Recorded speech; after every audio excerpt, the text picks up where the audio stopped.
Hi, this is Igor Martinovic, cinematographer of The Night Of, and you're listening to Go Creative Show.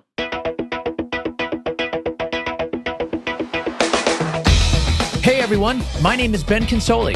I am a director and owner of BC Media Productions, and this is the Go Creative Show, the show dedicated to creative professionals in the video production, filmmaking, television, and music industries.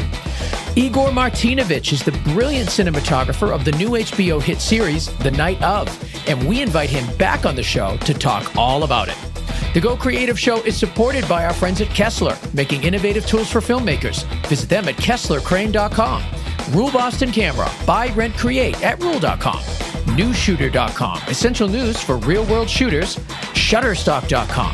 Hedge for Mac, the fastest way to back up media, and PremiumBeat.com. Premium, royalty-free music and sound. So I have two summer obsessions this year. The Night Of and Stranger Things. And both of those shows are going to be represented here on Go Creative Show. We've got the DPs from both of those shows coming on. Today, though, is all about The Night Of, which I am obsessed with. Obsessed with. I was watching the show and I saw a familiar name pop up in the credits. Igor Martinovic. Wait a minute, that's the guy that shot House of Cards Season 2. That's the guy that was on Go Creative Show talking about House of Cards Season 2.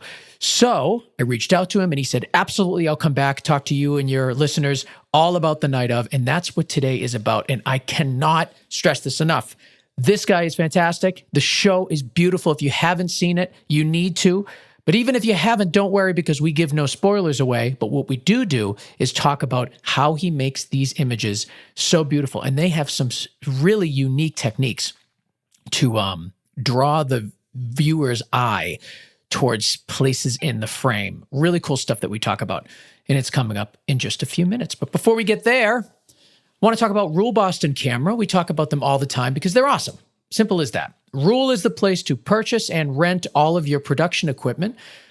We all know that. You go to their website, rule.com, and there's three very simple tabs. We have buy, rent, and learn. And the learn is what I want to bring your attention to today because they offer free events that you can go to and learn. Two coming up. Wednesday, September 14th. It's called Run and Gun with the Sony PXW Z150. That's an event from 10 a.m. to noon, and it's free. And on Thursday, September 22nd, an event called Introduction to the new VariCam LT. And that's at 5 p.m. It goes till 7, and it's also free. Now, who else is giving you this much information for free? Well, you can touch the equipment. You can talk to the people that represent it. You can ask questions. This is what Rule is all about. Now, the events take place in Boston, and if you can't make it to Boston, don't worry, because they post all of their events on their Vimeo page. So you can see all of their events, past and present, there for free. Head over to rule.com, RULE.com, to get access to an upcoming schedule of events and a link to their Vimeo and check out what they've done. Rule.com. And lastly, I want to talk about Hedge for Mac. Hedge is the fastest application for importing and backing up media in OS X. It has an extremely simple interface, but it's very, very powerful under the hood. It's built for video, photo, and audio in mind because it's optimized for files 100 megabytes or larger. And that's really what we here at the Go Creative Show and all of you guys listening, those are the types of files that we're dealing with. The most important thing about it is it will give you peace of mind because you'll know that that your media is being backed up fast, even faster than the Finder, which is amazing. It's going to be copied. It's going to be verified. It's going to give you the peace of mind you need to move on to other things. I'm often my own DIT on set, and when camera operators give me their cards to, dump the media on, I want to make sure that this stuff is being backed up correctly and properly and verified because our jobs are on the line, right? Don't just depend on the Finder. Get a professional tool. Hedge for Mac is that tool. Now, here's the thing. Yes, they do have a free version, and you can check it out, and I encourage you to do that. But I cannot suggest this more. Get the paid full version. It's going to unlock all of the potential of the app, and it's $99. But I can get you a 20% discount very easily. You go to gocreativeshow.com, click on the Hedge for Mac banner, and it'll take you to a section of the site where you can get 20% off the purchase. Why wouldn't you do it? It's a no-brainer. Hedgeformac.com, and for 20% off, go creativeshow.com and click on the Hedge for Mac banner. You guys will love this app. I do, and I use it all the time. All right, it's time to move on to our spotlight. Igor Martinovic is the cinematographer behind many of your favorite films, TV shows, and commercials, including Man on Wire, House of Cards, and his latest project, HBO's The Night Of. Igor and I discuss his lighting and camera techniques, shooting with Alexa and Leica Summicron lenses, and how embracing shadows, shooting out of focus, and negative framing make The Night Of one of the most visually compelling shows of our time.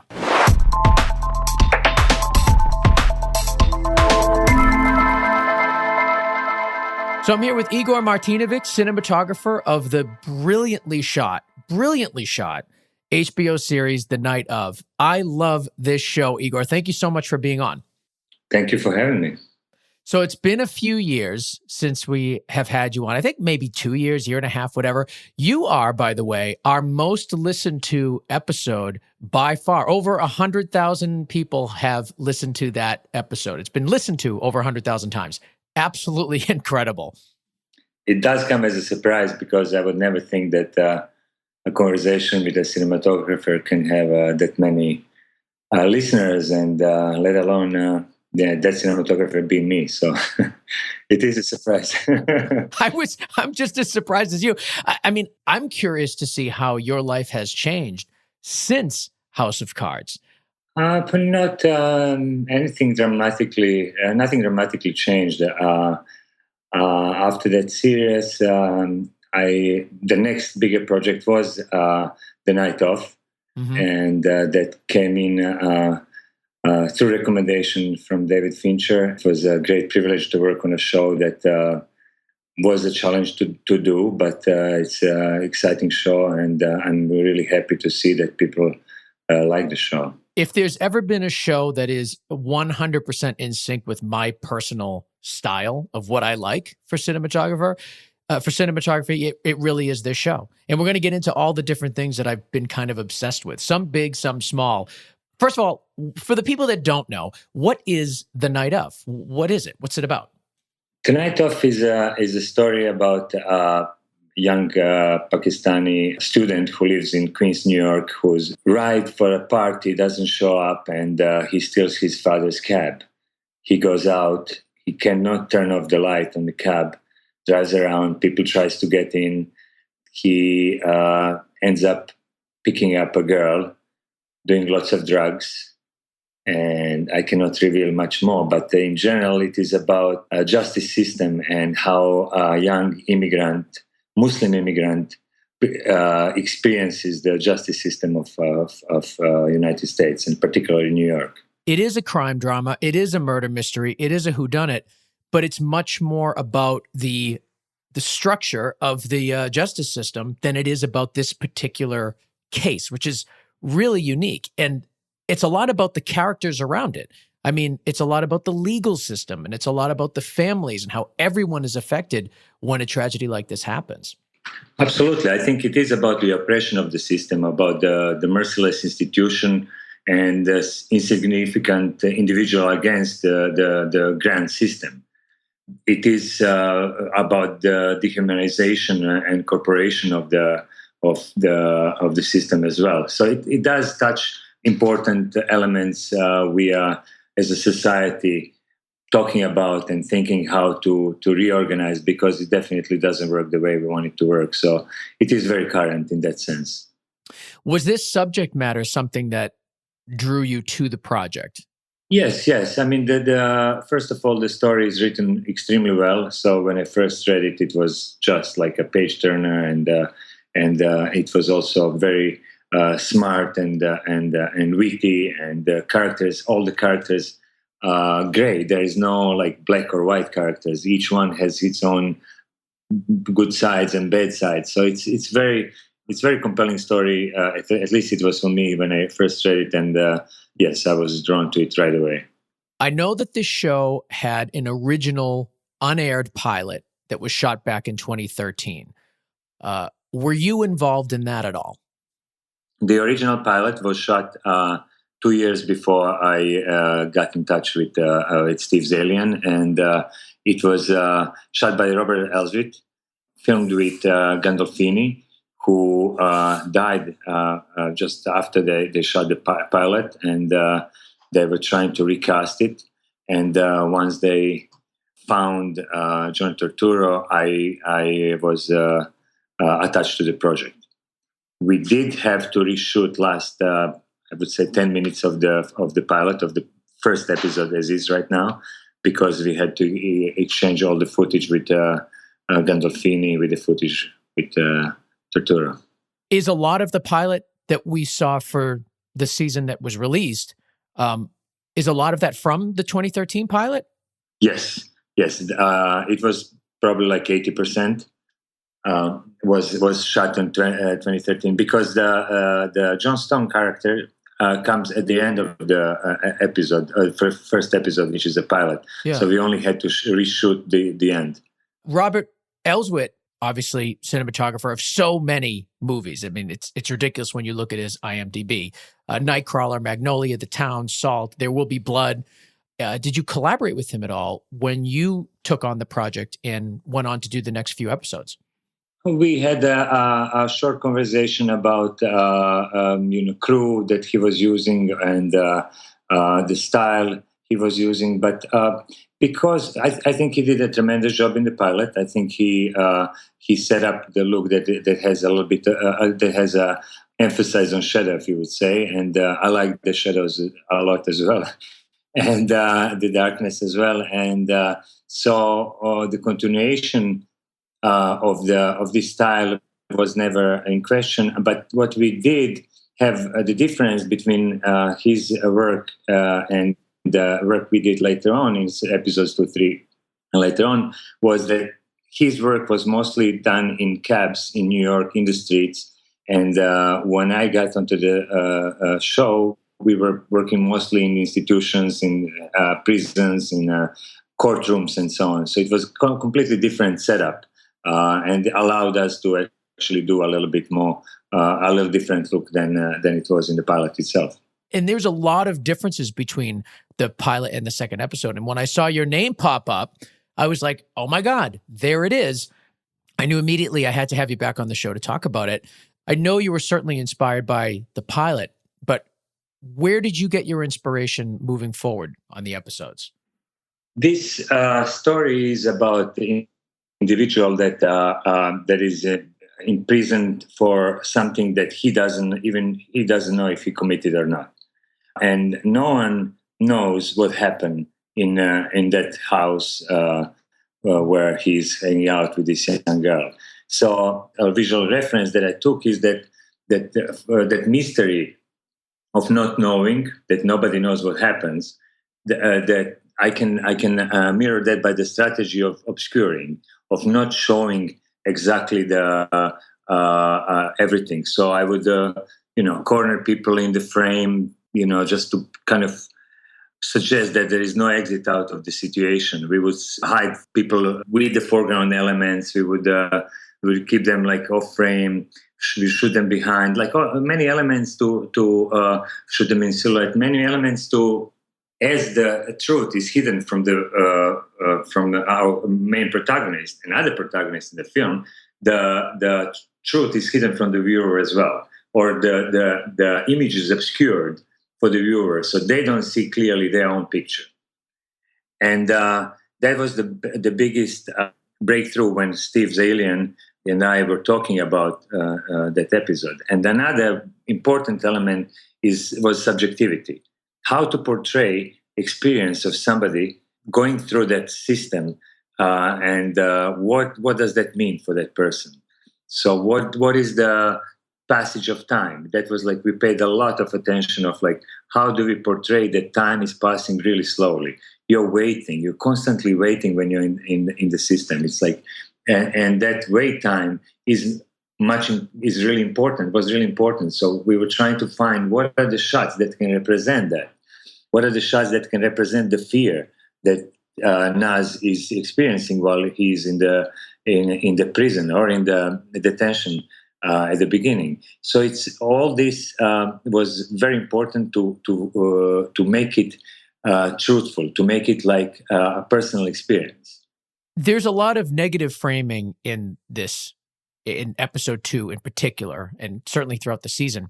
What does that do to the viewer when they're watching it? What are you trying to convey to the viewer by using negative framing?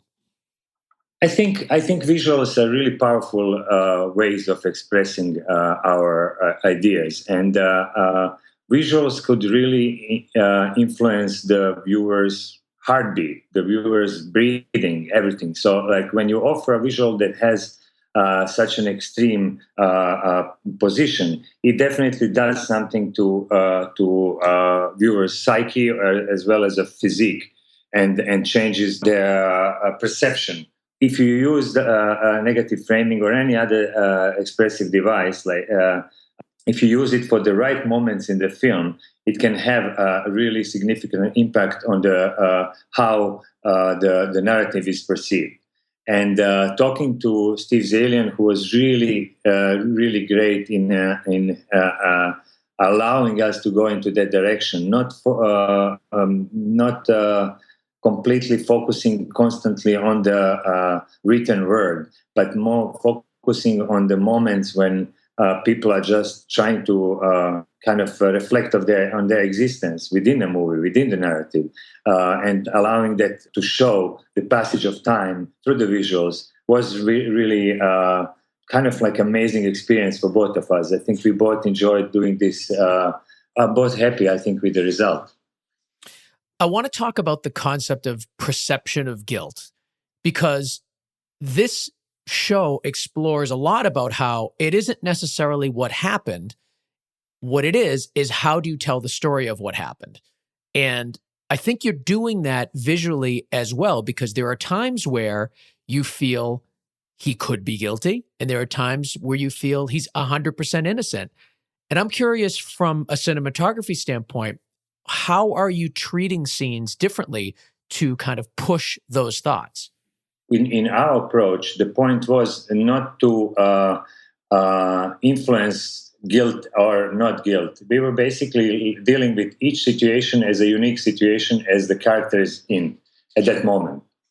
So if somebody if Naz is alone in the cell, or in any other position, like he's focusing on something that is kind of mundane for certain period of time, and we really kind of focused our attention to it as well. So, but being for us, it was more about like how do we portray that's the state of mind he is in. That was the most important thing. We don't know, and we didn't want to imply if he was guilty or not. Nobody knows if he was guilty or not. None of the characters in the entire series knows what is. There are presumptions. There are desires from certain people within a narrative that would want to find him guilty or not guilty. There is emotional involvement as well from parents or from other people around, but nobody knows what is the truth. And that was the key element, I think, that we were exploring. That the truth also kind of at this moment is subjective, because there is no evidence that shows exactly what happens.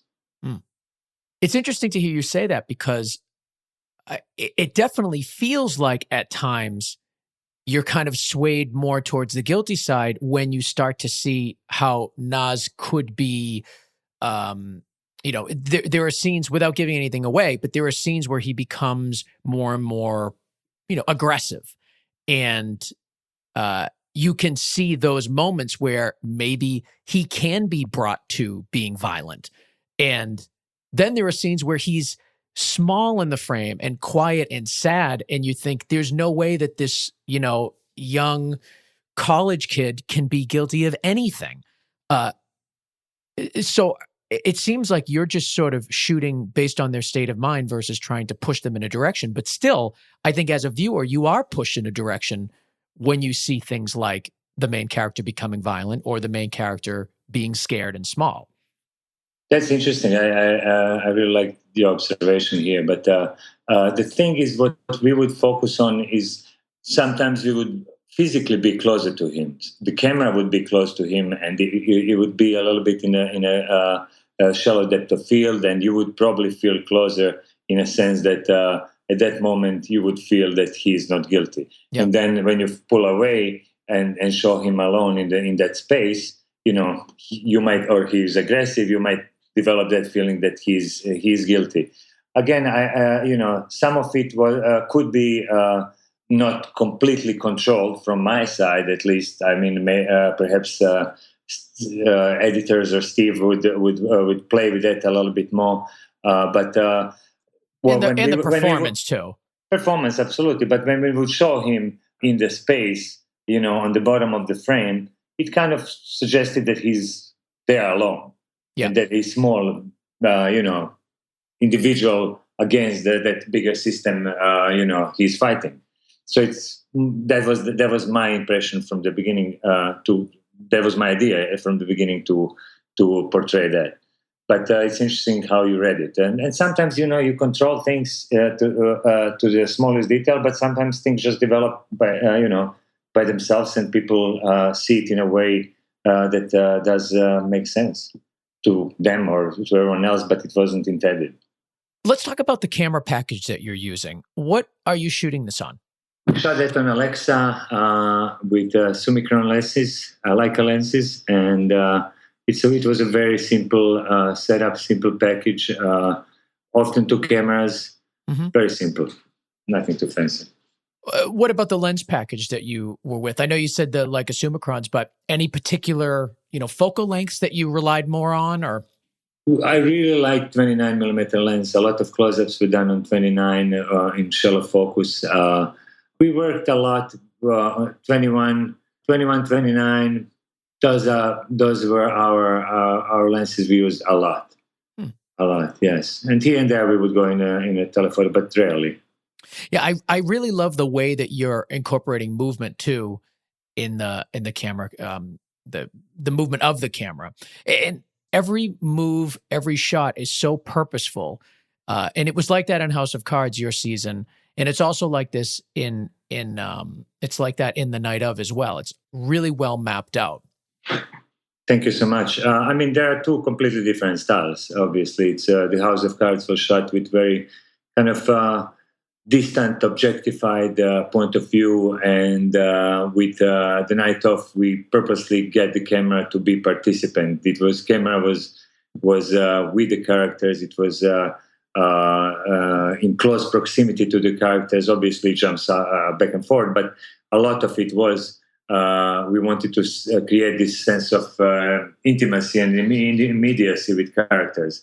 And when we were first started doing this show, I was thinking about prison dramas, how they are portrayed.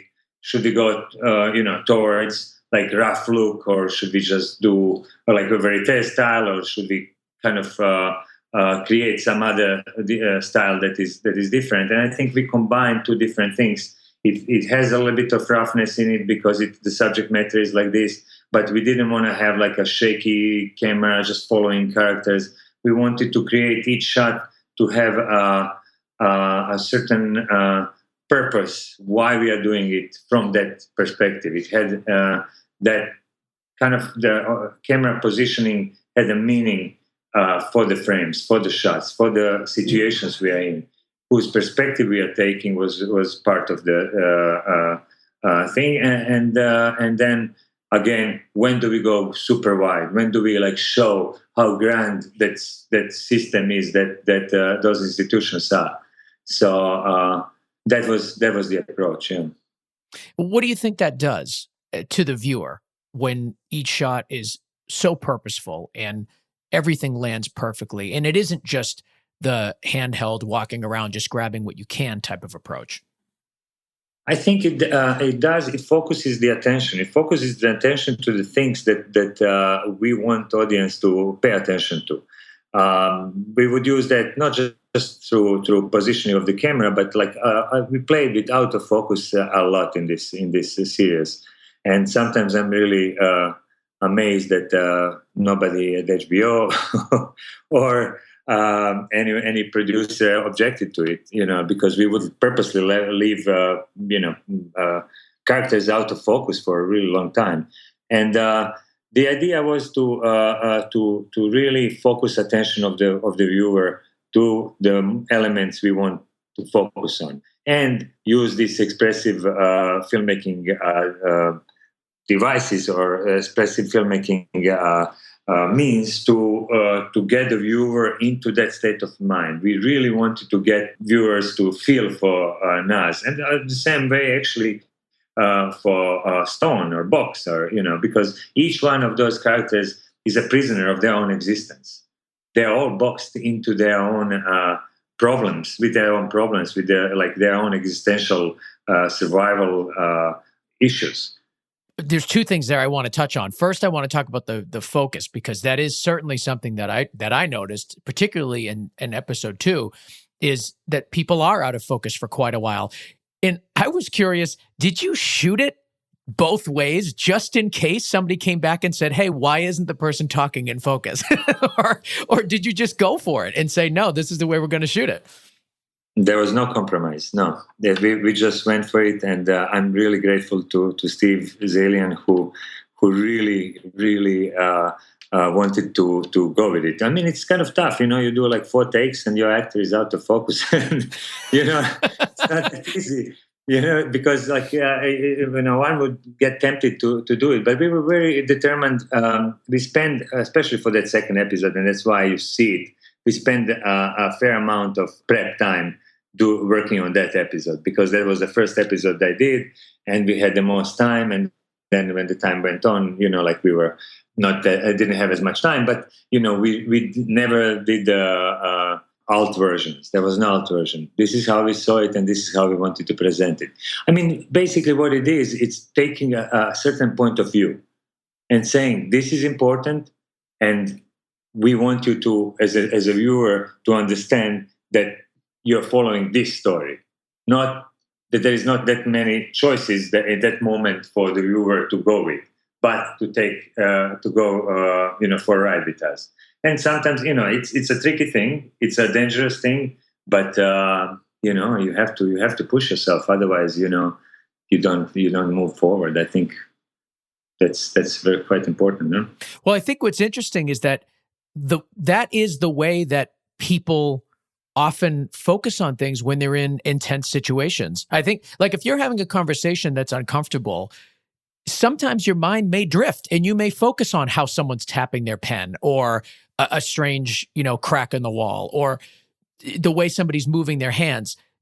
You just may naturally go to those places rather than what you're supposed to be focusing on when you're in moments like that. And I thought that was where the inspiration for that came from, because it often happens in really tense situations.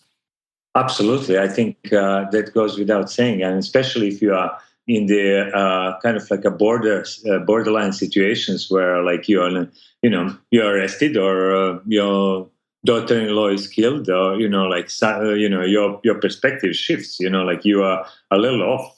Definitely, you're not with in your regular everyday state of mind. So that did give us freedom to be more expressive with the camera.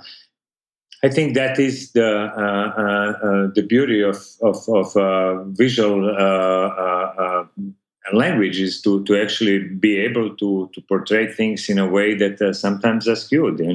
Our perception, visual perception, is not always perfect, or it's not always focused on things that are in front of us. But sometimes you can focus on the particle in the air, or you can focus on insignificant detail. But that is our existence. So why films wouldn't represent that? I think that's it's a perfectly valid way of representing things in movies and TV series as well.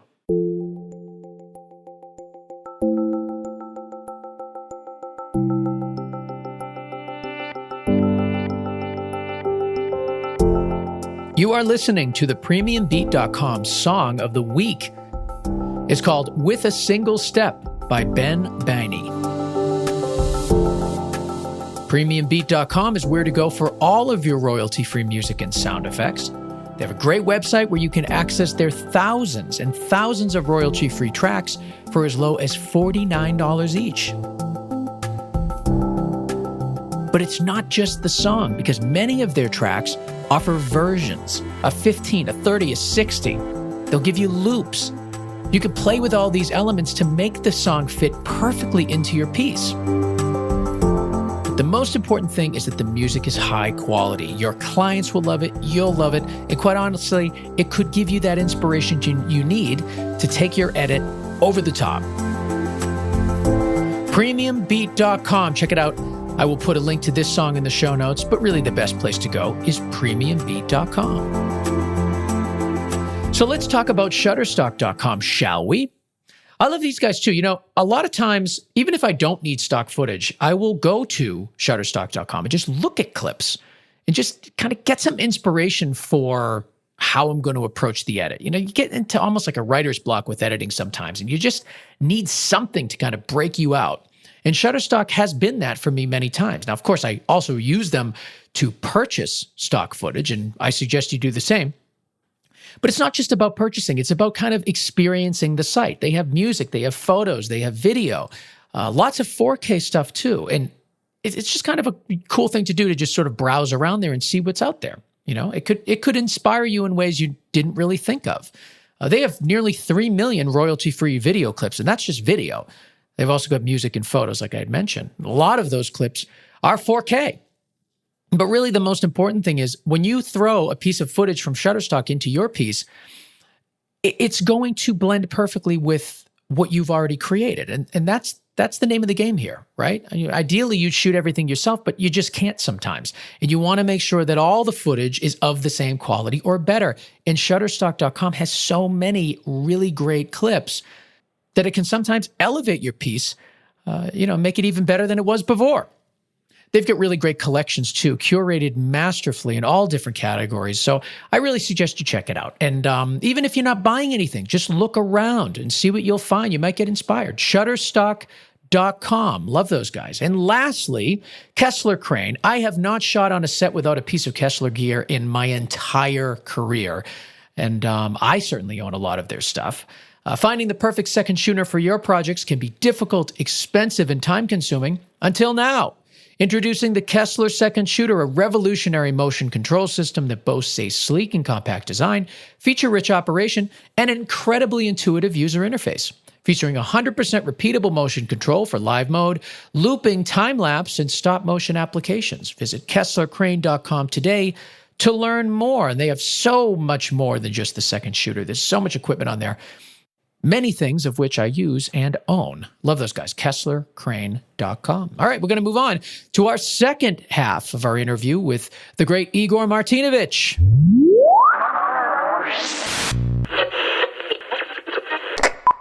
I want to talk about the lighting strategy for this show. I mean, it's just so real. It's so dark. It's so contrasty and moody. But what did you do? How did you approach each scene? We treated different environment with different lighting approach. So all the institutionalized settings, prisons, courthouses, and offices, we would light with fluorescent lights, and domestic lights we would light with incandescent light. We would light with units that are warmer and softer and.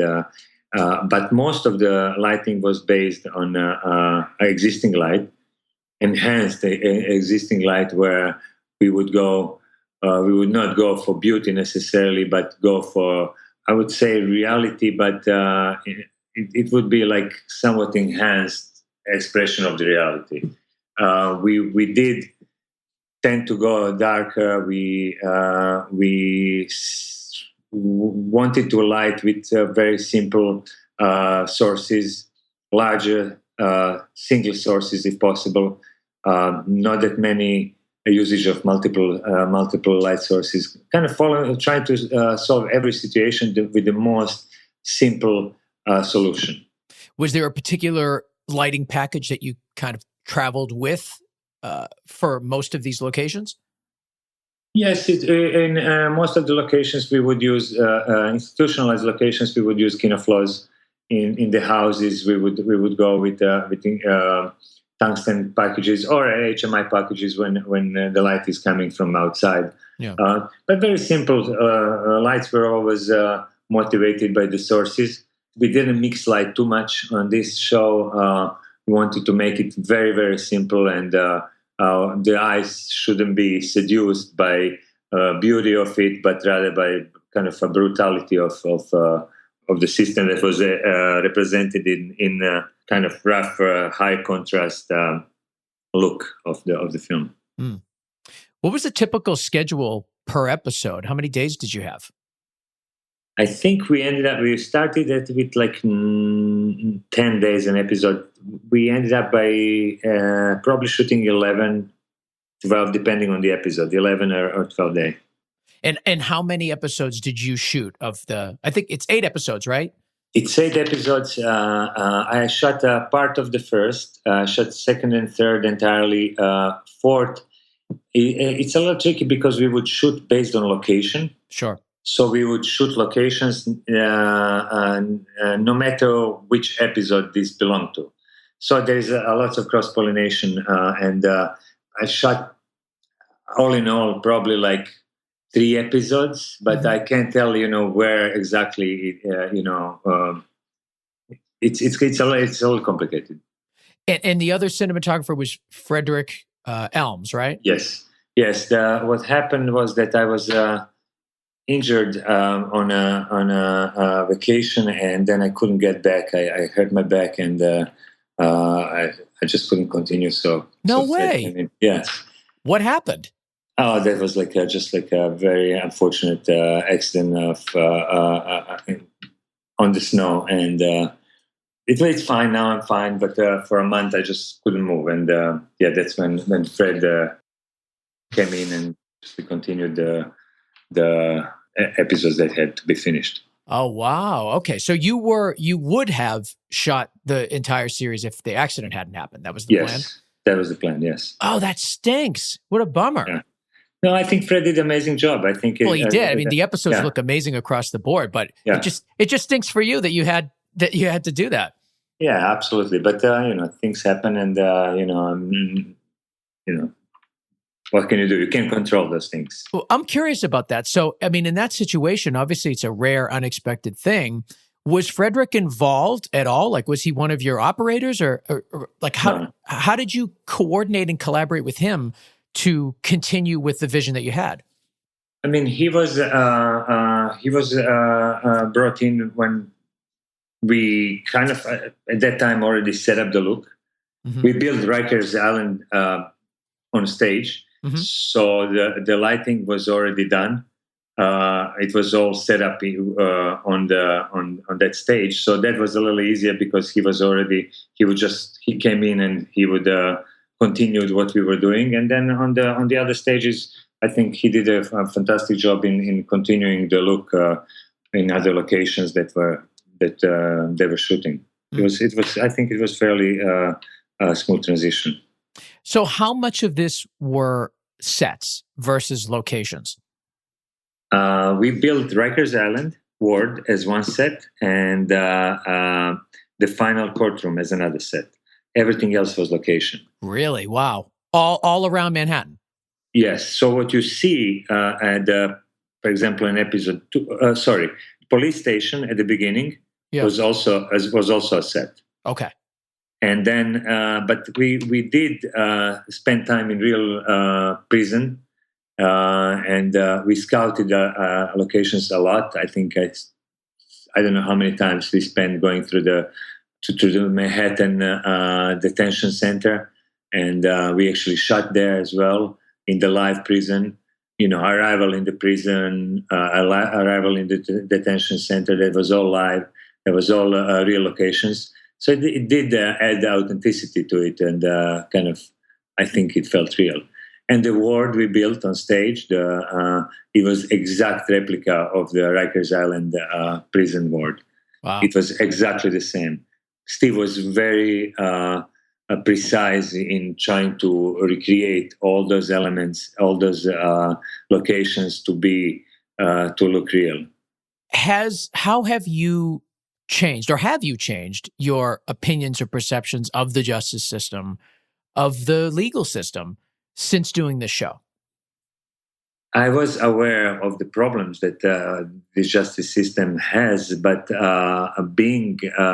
experiencing, going through the prisons, through the courtrooms, and seeing these people, kind of, some of them helpless because, just a simple thing that lack of money can dictate if you're going to walk free or not.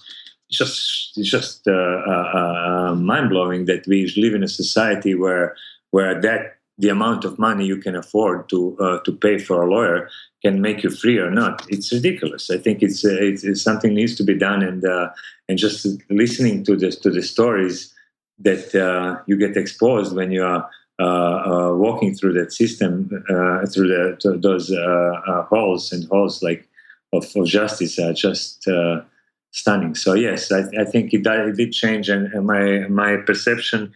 I wasn't aware that things were that bad. I knew they were bad, but it's kind of ridiculous where we are right now. Did you get into that podcast Serial at all? Yes. There's a lot of connections being made between The Night Of and Serial, even though The Night Of had started before Serial was even around. But there's a lot of connections to it.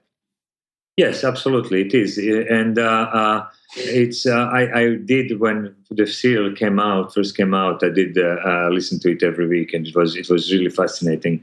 And so, yes, when I first read the Night Of, the script for Night Of, the serial came to mind.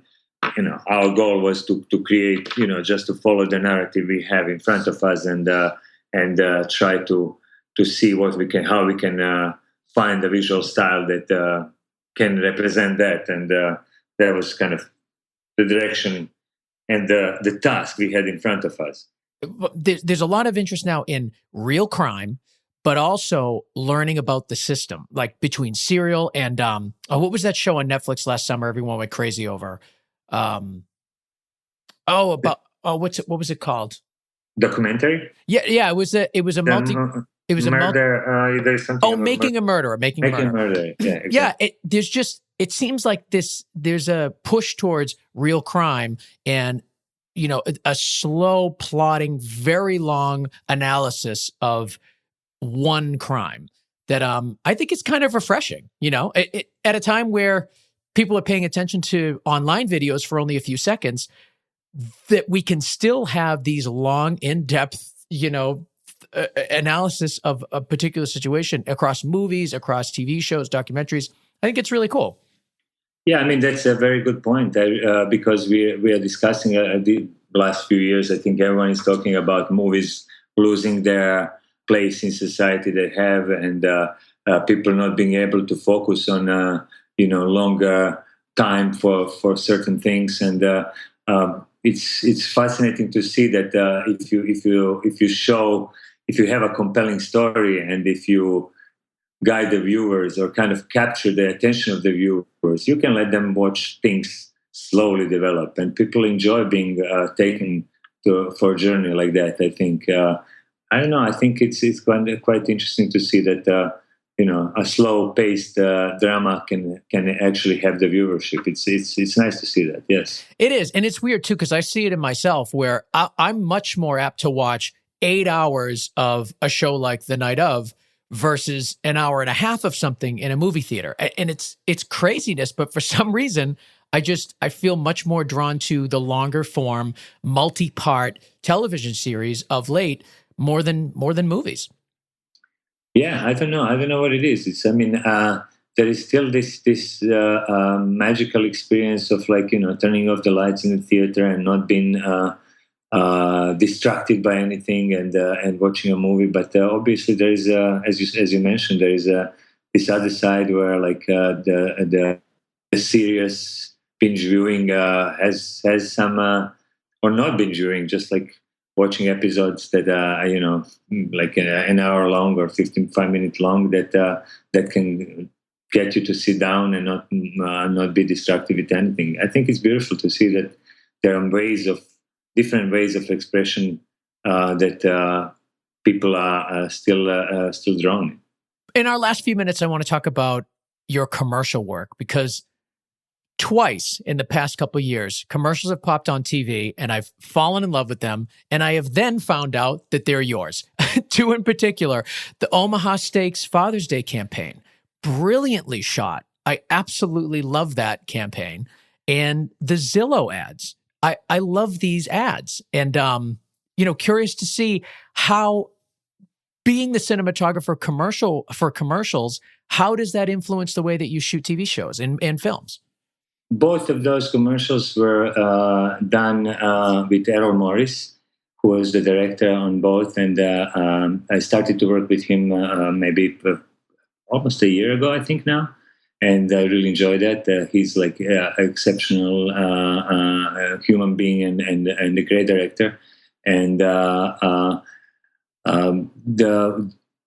it's always a pleasure to work with him, because he's the person who pushes you, who tries to find a new way of expression, and I really enjoy that.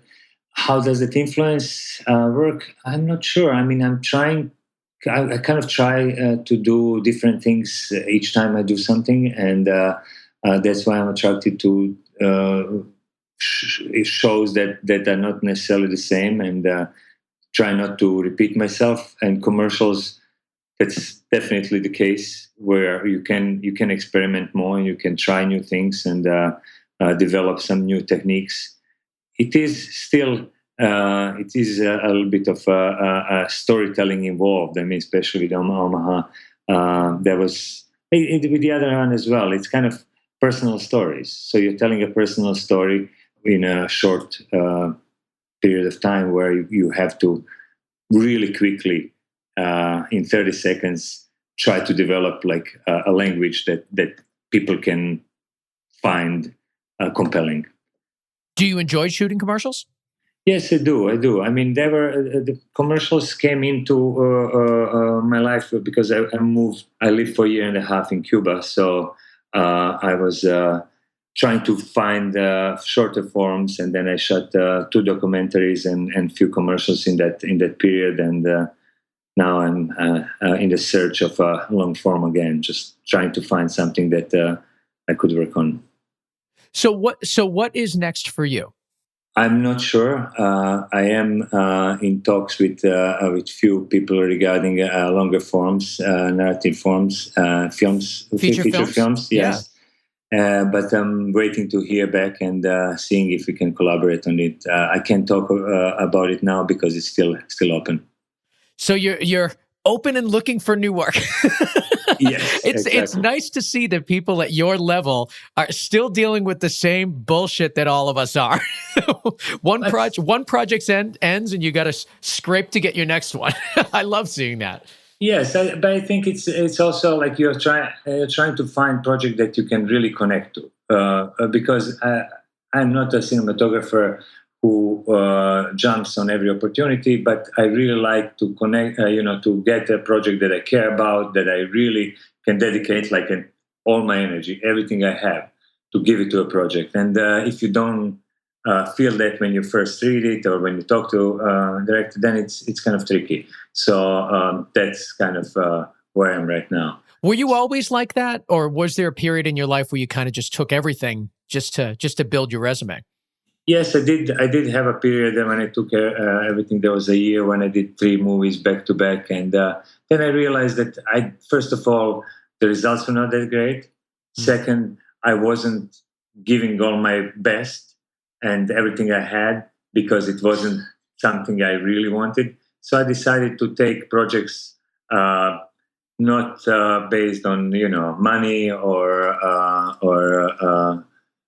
based on who is acting in it, but kind of like if I like the overall project, it could be a documentary, it could be feature, it could be television. I really don't have a preferred medium to work in. I just would like to get connected to projects that are exciting, that I can connect to. Well, the results are certainly spectacular. I mean, between House of Cards, The Night of, and all the work on your website, igormartinovic.com, and I'll put a link to that in the show notes as well. Really a huge fan of your style, of your work, and so thankful that you came back on Go Creative Show. Thank you, Ben. You're so kind, and I appreciate it. I really love talking to you. It's really nice to have a chat with people that kind of understand the visual language and see all those little things that we as cinematographers try to input in a movie and try to kind of give our a stamp to add to the narrative of each project. Well, I certainly appreciate it, and I know our audience appreciates it. And we are all looking forward to your next project. So we'll have to have you back. Thank you so much. I would love to be back.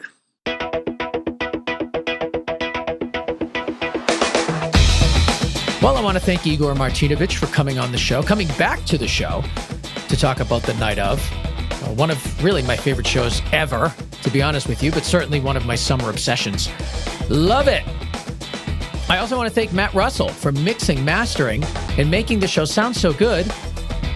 Matt Russell over there at gainstructure.com, Gain structure.com, and on Twitter at gainstructure. And while you're on Twitter, find at Go Creative Show. At Go Creative Show. We're going to post all sorts of things about the show, let you know what's up, and you can let us know if you have any guest suggestions. Maybe you yourself want to be a guest. But that's the best place to check us out, at Go Creative Show. Of course, I want to thank our sponsors, Hedge for Mac, Rule Boston Camera, Kessler Crane, News Shooter, Shutterstock, and Premium Beat. Without these people, the show would not exist. So please support those that support us. It makes all the difference in the world. And of course, head over to gocreativeshow.com for that delicious Hedge for Mac discount and a whole lot more. Bye-bye.